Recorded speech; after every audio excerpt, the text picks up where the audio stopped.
Walaupun masuk habis dah usaha tapi tak keluar, asal ada bertemu saja yang tu, maka mandilah wajib. Kan? Tapi kalau tak bertemu yang tu macam mana Ustaz? Kan?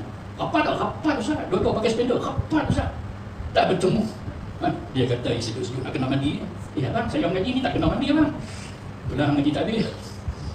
Lagi dia kata, mengaji tak habis, aku mengaji sekerat, kena mandi. Betul lah, dia cakap apa mengaji sekerat. Jadi kalau tidak ada pertemuan antara dua khitan, maka tidak mewajibkan mandi.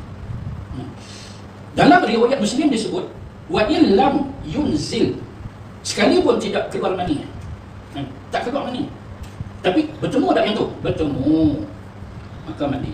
Dan menurut satu riwayat di sisi Imam Muslim daripada Aisyah radhiyallahu anha, dan apabila khitan iaitu kemaluan menyentuh khitan, itulah yang kita dah sebut asal tu, dan apabila bertemu antara dua alat sulit lelaki perempuan, suami isteri itu, maka wajiblah mandi.